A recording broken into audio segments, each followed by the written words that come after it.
शिवाजी महाराज, भगतसिंग, राजगुरू, सुखदेव अशा अनेक क्रांतिकारकांची नावे आपल्याला माहीत आहेत. पण खरोखरच आपण त्यांच्या विचारांची आणि कार्याची जाणीव करून घेतो का, अभ्यास करतो का? 15 ऑगस्ट रोजी आपण स्वातंत्र्य दिन साजरा करतो, तिरंगा फडकवतो. आपल्याला सर्वांना माहिती आहे तिरंग्यात 3 रंग आहेत आणि मध्ये 24 तारे असणारं अशोक चक्र आहे. पण त्या तिरंग्यामागचा त्याग, संघर्ष, देशभक्ती आपण जाणून घेतो का? ज्याप्रमाणे या तिरंग्यातील 3 रंग आणि एक अशोक चक्र एकत्र आल्यावरतीच तिरंगा बनतो, अगदी त्याचप्रमाणे भारतात अनेक जात, धर्म, वंश, भाषा, प्रांत आहेत आणि हे सर्व एकत्र आल्यावर एक मजबूत भारत तयार होतो. विद्यार्थी मित्रांनो, इतिहास घडवणारे लोक इतिहास विसरू शकत नाहीत आणि इतिहास विसरणारे लोक इतिहास घडवू शकत नाहीत. आपण अनेक छोट्या मोठ्या कारणांवरून एकमेकांशी मतभेद करत असतो. धर्म, जात, वंश, भाषा व आपल्या भारताची खरी ताकद या विविधतेत असूनही एकत्र राहण्यात आहे.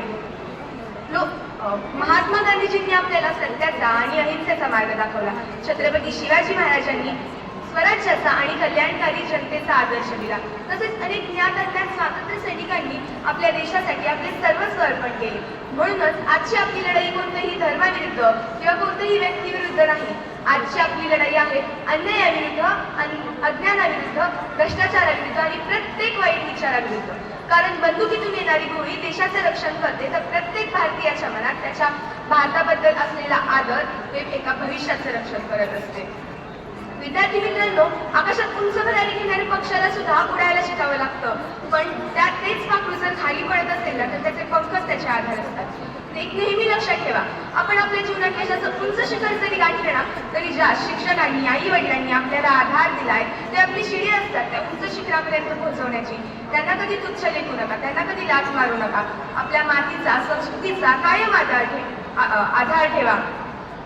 आपल्याला ना देशभक्तीबद्दल गाणं ऐकल्यावरती ऊर अभिमानाने भरून येतो, छान वाटतं.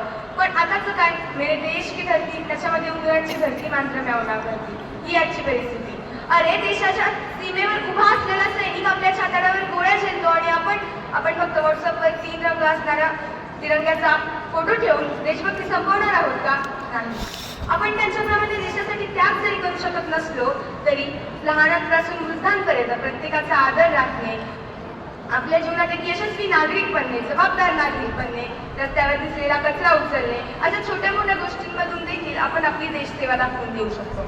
देशभक्ती म्हणजे फक्त 15 ऑगस्टला झेंडा फडकवणं नव्हे, तर देशभक्ती प्रत्येकाच्या मनात तेव्हा जागृत होईल जेव्हा प्रत्येकाच्या मनात आपल्या भारताबद्दल, आपल्या देशाबद्दल आदर निर्माण होईल.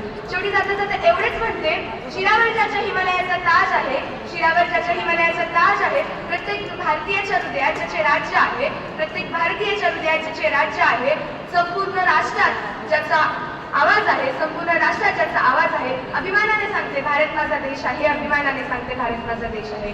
जय हिंद, वंदे मातरम.